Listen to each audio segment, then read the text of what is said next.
प्राचीन काल में दक्षिण दिशा में एक राज्य था। वहां देव शक्ति नामक राजा राज्य करता था और उसके एक ही पुत्र था। मंत्री जी, राजकुमार बड़ा दुखी दिखाई देता है। क्या बात हो गई है? किसी ने कुछ राजकुमार से कहा तो नहीं? पता नहीं महाराज, हमारे सैनिक हमेशा उनकी रक्षा में रहते हैं। मंत्री जी, हमारे राज पुरोहित को दरबार में बुलाया जाए। वो ही ज्योतिष देखकर बताएंगे राजकुमार को क्या हुआ है। जी महाराज, अभी बुलवाए देते हैं। जी महाराज, आज हमें दरबार में कैसे याद किया गया है? ऐसी क्या बात हो गई है?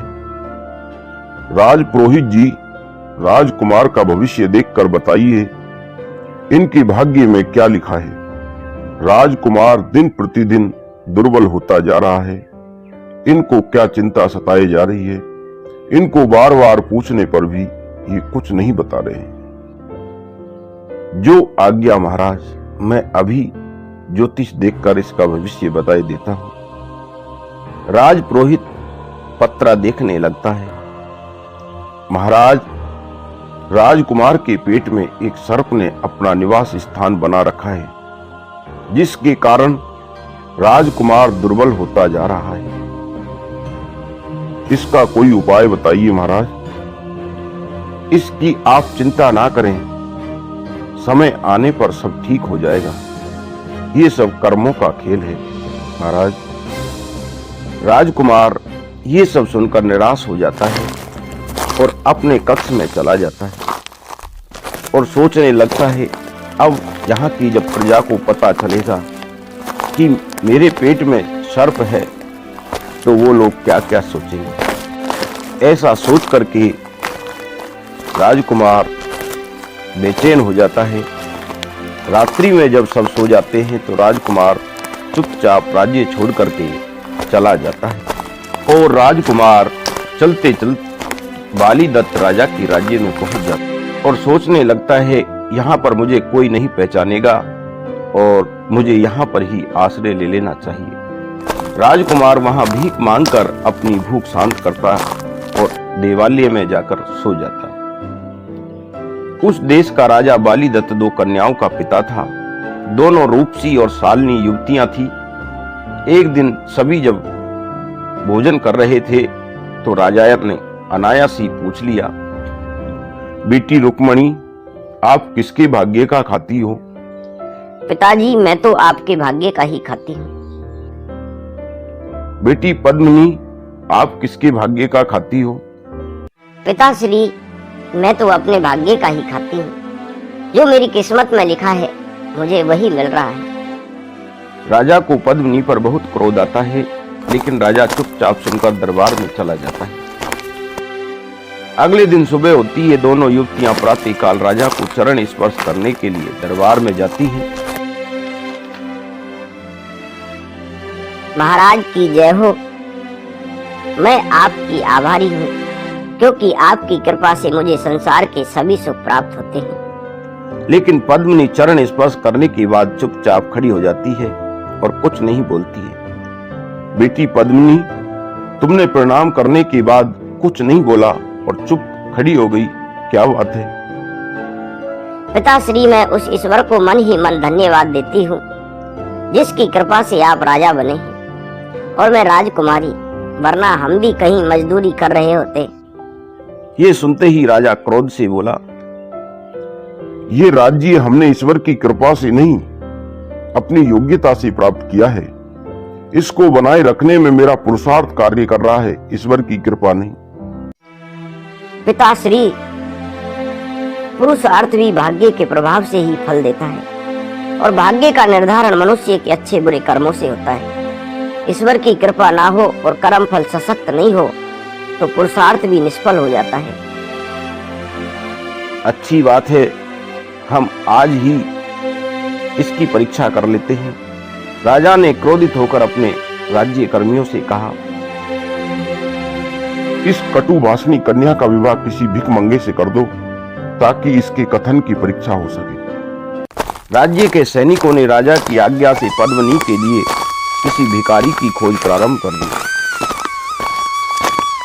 अरे सैनिकों, रुको, लगता है देवालय के बाहर कोई बैठा है, हमें वहां चलकर के देखना चाहिए। आप कौन हो, कहां से आए हो और क्यों बैठे हो?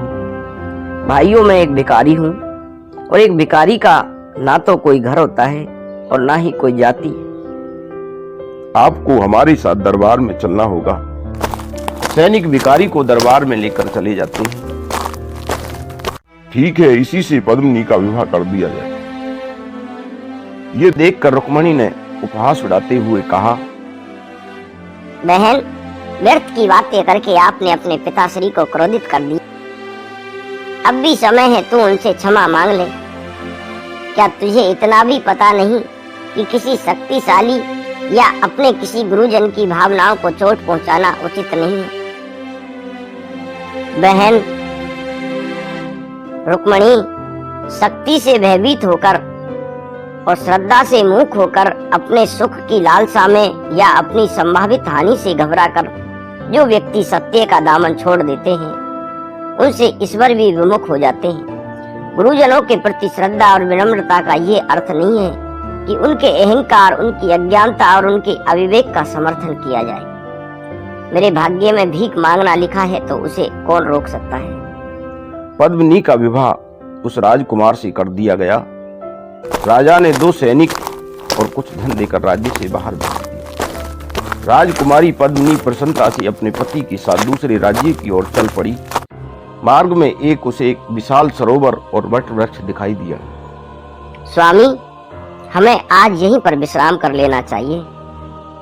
भाग्यवान, जैसा आपको उचित लगे वही करो। आपकी खुशी में ही मेरी खुशी है। ऐसा सुनकर कि पद्मिनी बहुत प्रसन्न हुई। स्वामी, आप यहाँ विश्राम कर लो और सैनिकों, आप हम सभी के लिए भोजन तैयार करो। इसके पश्चात राजकुमारी स्नान करने के लिए जलाशय पर स्नान चली जाती है। पद्मिनी जब स्नान कर वापस आई तो देखा उसका पति एकांत में वट वृक्ष के नीचे सोया हुआ है। सैनिक कुछ दूरी पर भोजन बना रहे हैं। पद्मिनी ने देखा राजकुमार के मुख से एक सर्प अपना फन बाहर निकाले ताजी हवा का आनंद ले रहा है। समीप ही एक बिल से भी एक भयानक सर्प फन बाहर निकाले घूम रहा है। दोनों क्रोधित भाव से एक दूसरे को देखते हुए आपस में बहस कर रहे थे। अरे दुष्ट, तू इस सुंदर सुकुमार राजकुमार का जीवन क्यों नष्ट कर रहा है? राजकुमार के जो पेट में सर्प था वह बोला, तूने भी तो अपने दिल के अंदर विशाल खजाने को दूषित कर रखा है। तुझे तो मैंने कुछ नहीं कहा। मुझे तो महाराज भोज को अपने पूर्वजों का द्वारा दिया गया वचन निभाना है। इस खजाने की रक्षा करना मेरा कर्तव्य है। तू क्या रक्षा करेगा? कोई व्यक्ति तेरे बिल में मात्र 2 बाल्टी गर्म खोलता पानी डाल दे तो तू मर जाएगा और खजाना भी उसका हो जाएगा। कोई इस रहस्य को नहीं जानता, इसलिए तू अब तक जीवित है। तू भी तो इसी कारण जीवित है मूर्ख। तेरा रहस्य कोई नहीं जानता, लेकिन जिस दिन किसी को पता चल गया कि पुरानी कांजी और राई का काढ़ा बनाकर इस राजकुमार को गरम गरम पिलाने से तू मर जाएगा, उसी दिन तेरी दुष्टता भी समाप्त हो जाएगी। पद्मिनी ये जानकर अचंभित हो उठी। उसका पति किसी देश का राजकुमार है। अरे सैनिकों, आप अभी गांव में जाओ और पुरानी कांजी और राई लेकर आओ। सैनिक बाजार में जाता है और सामान लेकर आ जाता है। ले आए सामान, इसका क्या करना है महारानी? इसका काढ़ा बनाया जाए। पद्मिनी ने काढ़ा बनवाकर राजकुमार को पिला दिया और इसके पश्चात उसने बड़े टोकने का खुलता पानी उस बिल में डाल दिया। दोनों तड़पते हुए बाहर निकले और मर गए। सैनिकों, इस वृक्ष के नीचे खुदाई करो। अरे वाह, ये तो इतना धन है जिससे 10 राज्यों को वैभवशाली बनाया जा सकता है। अरे भाग्यवान, ये तो अपना ही राज्य है। स्वामी, ये तो बड़ी खुशी की बात है। अरे सैनिकों, आप राजा के पास जाकर हमारे आने की सूचना पहुंचा दो। महाराज, आपका पुत्र और पुत्र वधू आपके राज्य में लौट आए हैं। राजा प्रसन्नता से पुत्र और पुत्र वधू को प्रसन्नता पूर्वक महल लेकर आ जाते हैं। बाली दत्त को जब इसकी सूचना मिली तो वो बहुत शर्मिंदा हुआ। प्रत्येक व्यक्ति को उतना ही मिलता है जितना ईश्वर ने उसके भाग्य में दिया है। हमें कभी स्वयं पर घमंड नहीं करना चाहिए।